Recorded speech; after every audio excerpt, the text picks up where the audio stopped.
آج کی کلاس شروع کرنے سے پہلے ایک جو آیت پچھلی دفعہ گزری تھی سورہ آل عمران کی آیت نمبر 159، اعوذ باللہ من الشیطان الرجیم بسم اللہ الرحمن الرحیم فَبِرَحْمَةٍ مِّنَ اللَّهِ لِنْتَ لَهُمْ وَلَوْ كُنْتَ فَظًّا غَلِيظَ الْقَلْبِ لَانفَضُّوا مِنْ حَوْلِكَ، کہ اے محبوب صلی اللہ علیہ وآلہ وسلم، یہ اللہ کی رحمت ہے آپ پر کہ آپ اپنے اصحاب کے حق میں رحم دل ہیں۔ اگر آپ کے مزاج کے اندر سختی ہوتی تو آپ صلی اللہ علیہ وآلہ وسلم کے ساتھی آپ سے منتشر ہو جاتے، آپ کے ساتھ نہ رہتے۔ اس آیت مبارکہ پہ میں نے پچھلی دفعہ کافی ڈیٹیل سے ڈسکشن کی تھی، لیکن اس کا ایک جز سکپ ہو گیا تھا جو میں آج کور کروں گا، کہ اس میں کوئی شک نہیں ہے کہ اللہ کے محبوب صلی اللہ علیہ وآلہ وسلم رحمت للعالمین ہیں، تمام جہان والوں کے لیے رحمت ہیں۔ اس کانٹیکسٹ پہ میں نے کئی ایک احادیث پچھلی دفعہ ڈسکس کی تھی، لیکن اس کا دوسرا پہلو یہ ہے کہ آپ صلی اللہ علیہ وآلہ وسلم کی یہ رحمت جہاں پر اللہ تعالیٰ کی حدود ٹوٹتی تھی وہاں پر اپلائی نہیں ہوتی تھی، وہاں پر آپ صلی اللہ علیہ وآلہ وسلم سے زیادہ سخت بندہ کوئی نہیں تھا، اور آپ صلی اللہ علیہ وآلہ وسلم کا لاڈلے سے لاڈلا صحابی بھی کسی ایسے معاملے میں اللہ کے محبوب صلی اللہ علیہ وآلہ وسلم کو سفارش نہیں کر سکتا تھا جہاں پر اللہ کی حدیں ٹوٹ رہی ہوں۔ تو رحمت للعالمین کا قطعاً یہ مطلب نہیں ہے کہ جہاں پر اللہ کی حدیں ٹوٹ رہی ہوں وہاں پہ بھی نبی علیہ السلام جو ہے وہ رحمت کا ہی مظاہرہ کریں گے، نہیں، وہاں پہ سختی کریں گے۔ بالکل یہ کسی کے دماغ میں وسوسہ بھی نہیں آنا چاہیے کہ اللہ کی حدیں ٹوٹ رہی ہوں اور نبی علیہ السلام شفقت سے کام لیں۔ عام پبلک میں بھی یہ بات مشہور ہے کہ نبی علیہ السلام نے کبھی بھی کسی کو بد دعا نہیں دی، یہ بات بھی بالکل غلط ہے۔ آپ نے اپنی ذات کے لیے کسی کو بد دعا نہیں دی۔ بخاری مسلم میں کئی احادیث ہیں کہ نبی علیہ السلام نے قنوت نازلہ پڑی ہے ان کافروں کے اوپر، ان کے لیے بد دعا کی، دعائے ضرر کی، جنہوں نے آپ صلی اللہ علیہ وآلہ وسلم کے ساتھیوں کو ناحق قتل کیا، ان پہ آپ نے بد دعائیں، لعنتیں بھیجی۔ تو یہ جملہ جو پبلک کے اندر مشہور ہے نا کہ نبی علیہ السلام جو ہیں وہ کسی کو بد دعا نہیں دیتے تھے، آپ تو سراپا رحمت تھے، تو اب اس کا یہ کو مطلب نکالنا شروع کر دے کہ اللہ کی حدیں ٹوٹتی ہیں تو ٹوٹتی رہیں، آپ کے ساتھیوں پہ ظلم ہوتا ہے تو ہوتا رہے، آپ ہمیشہ شفقت کا مظاہرہ کریں گے؟ نہیں، اپنی ذات کے لیے آپ شفیق ضرور تھے، لیکن جہاں پر اللہ کی حدیں ٹوٹتی تھیں یا آپ صلی اللہ علیہ وآلہ وسلم کے امتیوں کو یا آپ کے ساتھیوں پر کوئی ظلم کرتا تھا، وہاں پر نبی علیہ السلام کے شفقت والا پہلو کوئی نہیں ہوتا تھا، آپ سے زیادہ کوئی سختی نہیں ہوتا تھا۔ مثال کے طور پر صحیح بخاری اور صحیح مسلم دونوں میں ایک حدیث ہے کہ ایک فاطمہ نامی عورت کی چوری کا مقدمہ نبی علیہ السلام کے سامنے آیا۔ وہ چونکہ اونچے خاندان سے تعلق رکھتی تھی تو اس کی سفارش بھی ساتھ آ گئی اشرافیہ کی۔ بخاری مسلم کے الفاظ ہیں کہ نبی علیہ السلام سے کوئی شخص بھی غصے کی حالت میں کسی کی سفارش یا بات نہیں کر سکتا تھا سوائے اس کے کہ جو حضور کا بہت لاڈلا ہو، اور وہ تھے اسامہ ابن زید جو آپ کے پوتوں کی جگہ تھے۔ صحیح بخاری میں آتا ہے کہ نبی علیہ السلام اپنے زانوں پر ایک طرف حسن ابن علی کو بٹھاتے تھے اور حضرت اسامہ کہتے ہیں دوسری طرف مجھے بٹھاتے تھے، تو دونوں کو آپ سٹیٹس دیتے تھے اپنی اولاد والا، کیونکہ وہ آپ کے منہ بولے بیٹے زید ابن حارثہ کا بیٹا تھا اسامہ۔ تو صحابہ نے ان کو بھیجا، 8-10 سال ان کی عمر تھی، کہ ان کے ذریعے سفارش کروائیں۔ تو نبی علیہ السلام کو جلال آیا، آپ نے فرمایا تم اللہ کی حدوں کے بارے میں مجھ سے سفارش کرتے ہو؟ پھر آپ نے کہا کہ ممبر لگاؤ مسجد میں، نماز کے بعد آپ علیہ السلام نے مسجد میں خطبہ دیا اور فرمایا کہ تم اللہ کی حدوں کے بارے میں مجھے سفارش کر رہے ہو، اللہ کی قسم تم سے اگلی قومیں اسی لیے ہلاک ہوئیں کہ ان کے اشرافیہ کے لیے اور قوانین ہوتے تھے، یعنی جو بڑے سٹیٹس کے لوگ ہیں، اور عام چھوٹے سٹیٹس کے لوگوں کے لیے اور قوانین ہوتے تھے۔ اللہ کی قسم اگر میری بیٹی فاطمہ بھی چوری کرتی تو میں اس کے بھی ہاتھ کٹوا دیتا۔ یہ تو فاطمہ دوسرے قبیلے سے ہے نا، فاطمہ بنت محمد بھی یہ کام کرتی نا، تو اللہ کی حدوں کے معاملے میں میں کسی کی سفارش قبول نہ کرتا۔ اب رحمت للعالمین والا فنکشن نہیں اپلائی ہوگا یہاں پہ۔ اسی طریقے سے ایک اور حدیث ہے، وہ بھی بخاری اور مسلم دونوں کے اندر ہے۔ ایک جنگ کے دوران حضرت اسامہ ابن زید، یہی لاڈلے صحابی، یہ کہتے ہیں کہ ایک کافر کے ساتھ میری جھڑپ ہو رہی تھی، اور جب اس نے دیکھا کہ وہ میری تلوار کے نیچے آیا ہے تو اس نے فوراً کلمہ پڑھ دیا۔ اب کلمے کا تقاضا یہ تھا کہ حضرت اسامہ اسے قتل نہ کرتے، کیونکہ وہ تو مسلمان ہو گیا تھا۔ تھوڑی دیر پہلے جو جنگ تھی وہ تو اس وجہ سے تھی کہ اللہ کے لیے، جب اس نے کلمہ ہی پڑھ لیا تو بات ہی ختم ہو گئی۔ صحیح مسلم میں حدیث ہے کہ اسلام قبول کرنا پچھلے کے سارے گناہوں کو معاف کر دیتا ہے۔ اور اسی کانٹیکس میں مولا علی رضی اللہ تعالیٰ عنہ علیہ السلام کا بھی ایک واقعہ سیرت کی کتابوں میں نقل ہوا ہے۔ جب ایک کافر ان کی تلوار کے نیچے آیا تو عین اس موقع پہ اس نے آپ کے منہ پہ تھوک دیا، تو آپ اس کے سینے سے نیچے اتر آئے، کہا کہ نہیں، اب میرا غصہ بھی اس میں شامل ہو گیا۔ کلمہ نہیں پڑھا تھا اس نے، لیکن کہا غصہ شامل ہو گیا ہے۔ جب اللہ کے ساتھ کسی اور کی نیت ہوگی، یعنی میرے نفس کی، تو اب یہ عمل اللہ کے لیے خاص نہیں رہا۔ تو وہ آپ کے اخلاق سے اتنا متاثر ہوا کہ اس نے کلمہ ہی پڑھ لیا۔ اس نے تو کلمہ پڑھ لیا، لیکن سیدنا علی کو آج تک ہم جب ان کا نام لیتے ہیں نا تو ہم کیا کہتے ہیں؟ کرم اللہ وجہ الکریم، ان کے اس مبارک چہرے پر اللہ کا کرم ہو۔ یہ اس واقعے کی طرف اشارہ ہوتا ہے کہ جس چہرے پر جب تھوک پڑی تو اللہ کی رضا کی خاطر بجائے یہ کہ غصہ ایڈ ہوتا، ایڈ فیول ٹو فائر ہوتا اتر کے، تو ان کے چہرے کو آج تک سارے مسلمان دنیا کے دعائیں دیتے ہیں کہ کیا چہرہ تھا جی، کہ جس پہ تھوک پڑی ہے تو غصے میں اضافہ نہیں ہوا، غصہ ہی تھوک دیا، اور اس کی برکت سے ایک شخص جہنم کے کنارے پر پہنچ کے جنت میں چلا گیا۔ اس کی بھی خوش نصیبی دیکھیں۔ تو یہ بخاری مسلم کے الفاظ ہیں کہ اسامہ ابن زید رضی اللہ تعالیٰ عنہ نے جب اس نے کلمہ پڑھا تو انہوں نے وہی سمجھا جو ہم بھی سمجھتے ہیں کہ یہ ڈر گیا اس لیے کلمہ پڑھ رہا ہے، انہوں نے اس کی گردن کاٹ دی۔ لیکن بعد میں ضمیر ملامت کر رہا تھا کہ یار مجھ سے لگتا ہے غلط ہو گیا، تو خود ہی جا کے نا ایک دن حضور صلی اللہ علیہ وآلہ وسلم سے عرض کی کہ اے اللہ کے نبی، اس طرح یہ واقعہ ہوا تھا تو میں نے تو اس کو قتل کر دیا۔ تو آپ علیہ السلام غصے میں آ گئے۔ آپ نے فرمایا جب اس نے کلمہ پڑھ دیا تھا تو پھر بھی تو نے اسے مار دیا؟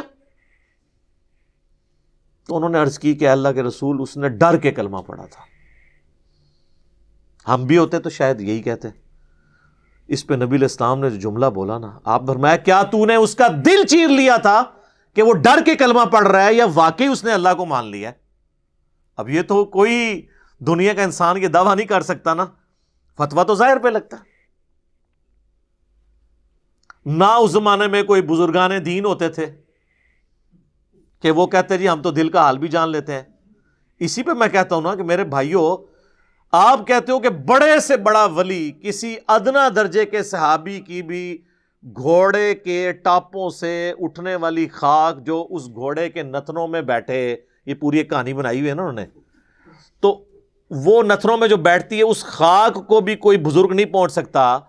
تو میرے بھائی یہ تو ادنا صحابی ہے ہی نہیں، یہ تو اسامہ ابن زید ہے، اور وہ دل چیر نہیں سک رہا، بابے کہاں سے دل چیر لیتے ہیں؟ کہانی ہے۔ پھر بھی اگر کسی کی تسلی نہ ہو تو میں اپنی میکینیکل انجینئرنگ کا ایک فارمولہ لکھ کے دیتا ہوں، مرے ہوئے میں سے یا زندہ بابوں میں سے کوئی وہ فارمولہ پڑھ کے مجھے بتا دے، دیکھ کے، دل کا نہیں، دیکھ کے۔ اور ابھی میں تو یہ کہہ نہیں رہا کہ مجھے سمجھا دے کہ لکھا کیا ہوا ہے، سمجھا تو پڑھ بھی نہیں سکتا، سمجھانا کہاں سے ہے؟ سب کہانیاں۔ اور اسامہ ابن زید کہتے ہیں کہ نبی علیہ السلام نے جب مجھے ڈانٹا تو آپ نے پھر ساتھ ایک جملہ بار بار ریپیٹ کیا، اسامہ تو کیا کرے گا جب قیامت والے دن وہ شخص اللہ کی بارگاہ میں کلمہ پڑھتا ہوا تیرے خلاف مقدمہ دائر کر دے گا، اسامہ تو کیا کرے گا، اسامہ تو کیا کرے گا، اسامہ تو کیا کرے گا۔ یہ جملہ آپ اتنی دفعہ ریپیٹ کرتے رہے کہ حضرت اسامہ کہتے ہیں میرے دل میں خواہش ہوئی کہ کاش میں آج سے پہلے کافر ہوتا، آج ہی کلمہ پڑھ کے مسلمان ہوتا، کم از کم میرا یہ گناہ تو دھل جاتا۔ کاش رسول اللہ خاموش ہو جاتے جب بار بار جملے کو ریپیٹ کر رہے تھے۔ تو یہ اللہ کی حد ٹوٹی نا، تو نبی علیہ السلام نے کوئی لحاظ نہیں کیا۔ صحیح بخاری میں حضرت خالد ابن ولید کے حوالے سے بھی اسی قسم کا ایک واقعہ ملتا ہے۔ اس میں تو نبی علیہ السلام کے الفاظ ہیں کہ اے اللہ خالد کے میں اس عمل سے بری ہوں، یہ تیرا اور خالد کا معاملہ ہے، میں نکلا، یعنی میں نے کوئی خالد کی سفارش نہیں کرنی، جو اس نے غلط کام کیا ہے خود تجھے جواب دے ہوگا۔ تو نبی علیہ السلام اللہ کی حدیں جہاں پہ ٹوٹتی تھی کوئی لحاظ نہیں کرتے تھے۔ ایک اور حدیث ہے بخاری اور مسلم دونوں میں، آپ نے اکثر سن رکھی ہوگی کہ نبی صلی اللہ علیہ وآلہ وسلم نے فرمایا کہ میرا دل چاہتا ہے کہ میں اپنی جگہ کسی اور کو امام مقرر کروں اور ان لوگوں کے گھروں کو جا کر آگ لگا دوں جو لوگ اذان کی آواز سننے کے باوجود مسجد میں آ کر نماز نہیں پڑھتے، اگر مجھے عورتوں اور بچوں کا خیال نہ ہوتا کیونکہ ان پہ جماعت فرض نہیں ہے، میں ان لوگوں کے گھروں کو آگ لگا دیتا۔ اب مجھے بتائیں آپ کی آج کل کی ڈاکٹرن میں تو یہ بڑا سخت جملہ ہے، یہ سراپا رحمت جو شخصیت ہے آپ تو کہیں گے اس کے اخلاق کو یہ زیب ہی نہیں دیتا کہ وہ ایک جماعت چھوڑنے پہ کہ میں گھروں کو آگ لگا دوں گا، اس لیے کہ اللہ کی حد ٹوٹ رہی ہے۔ صحیح مسلم میں حدیث ہے جو لوگ جمعے کی نماز نہیں نہ پڑھتے، اگر بچوں اور عورتوں کا مجھے خیال نہ ہوتا میں ان کے گھروں کو آگ لگا دیتا، کہ جمعے کی نماز نہیں پڑھتے آگے۔ تو یہ جہاں جہاں پر اللہ کی حد ٹوٹتی تھی نا، وہاں پر یاد رکھیے کہ نبی علیہ السلام سے زیادہ سخت مزاج ہی کوئی نہیں تھا۔ تو یہ آپ علیہ السلام کی ذات کا جو ایک میٹھا میٹھا تصور پیش کیا نا ہمارے واعظین نے، یہ آپ کی زندگی کا ایک پہلو ہے، جو دوسرے والا پہلو ہے وہ انتہائی سخت ہے، جہاں پر اللہ کی حدیں ٹوٹتی ہیں۔ لہٰذا جہاں پر اللہ کے دین کا مذاق اڑایا جا رہا ہو، دین کی حدیں توڑی جا رہی ہوں، وہاں پر مزاج میں سختی لانا یہ سنت ہے۔ وہاں آپ نے میٹھی میٹھی باتیں نہیں کرنی ہیں، اسٹرکٹلی اس چیز کو آپ نے ایڈریس کرنا ہے۔ اگر نبی علیہ السلام ذرا سے بھی ڈھیلے پڑتے تو معاملہ تلپٹ ہو جاتا۔ صحیح مسلم میں حدیث ہے، ایک شخص نے آپ کے سامنے خطبہ دیتے ہوئے، آپ کا صحابی تھا، تقریر کر رہا تھا، اس نے کہا من یطع اللہ ورسولہ فقد رشد، جو کوئی اللہ اور اس کے رسول کی اطاعت کرے وہ کامیاب ہو گیا۔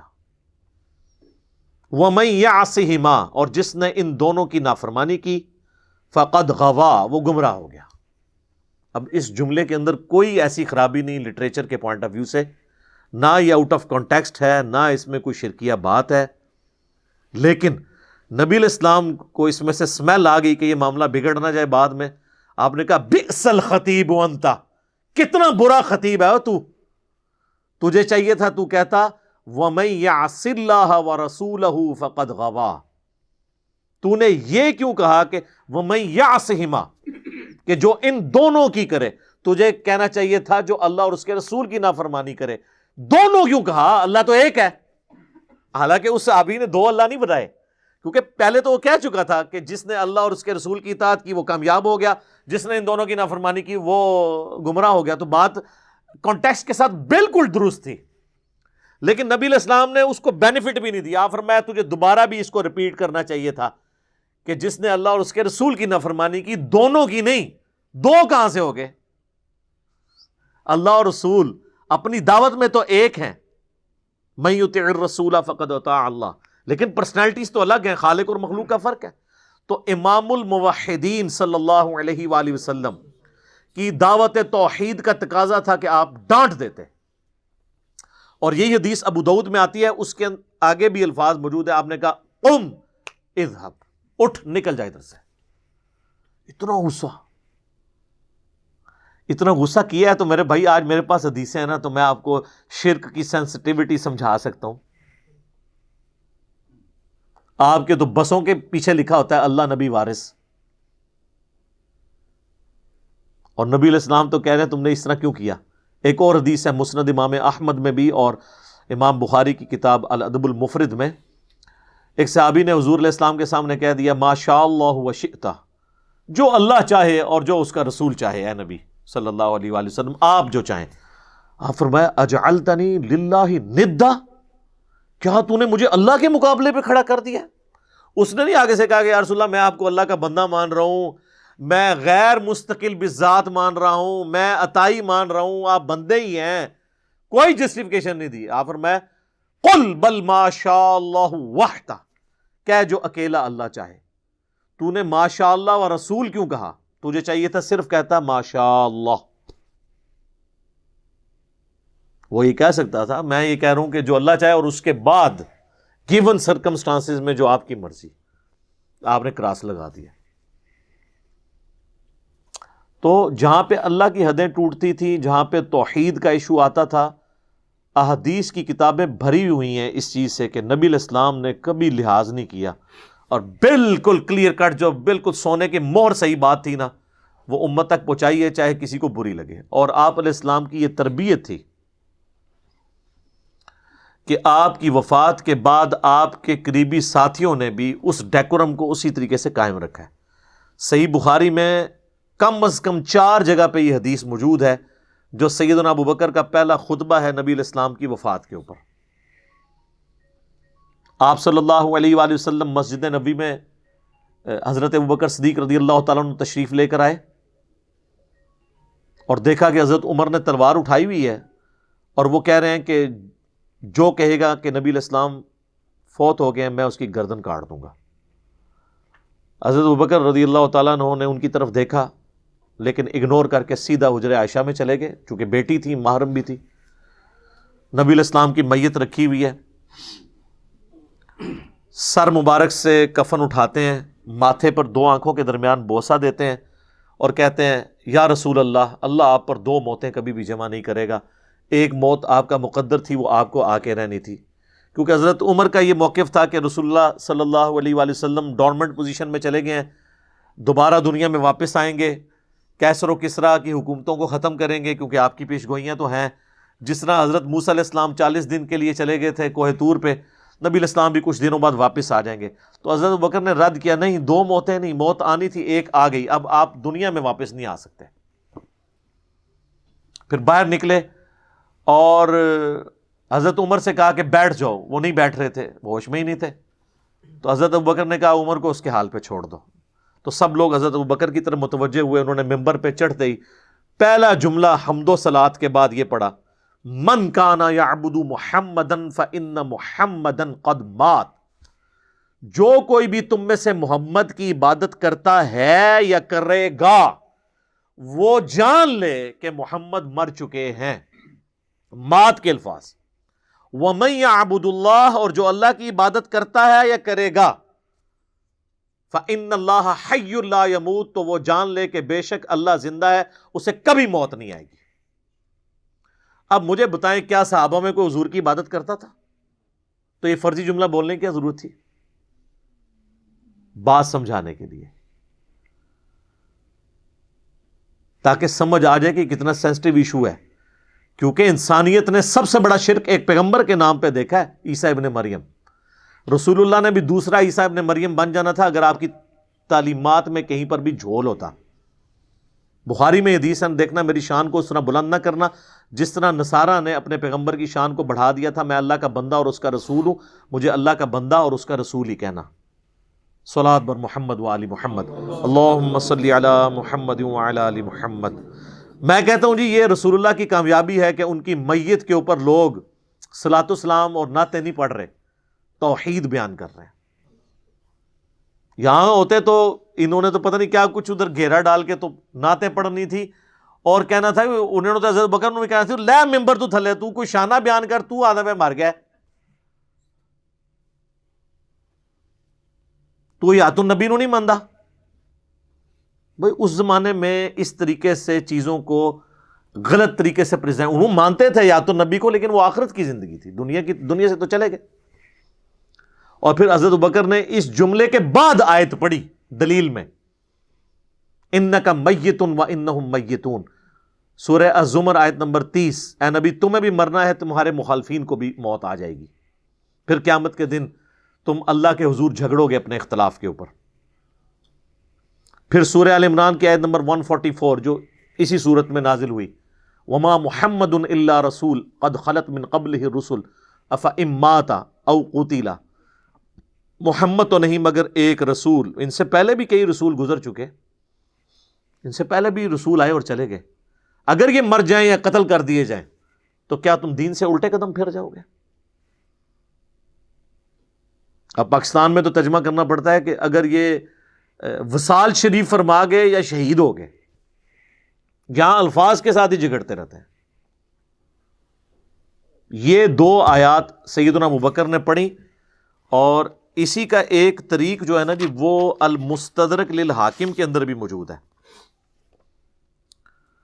ٹھیک ہے۔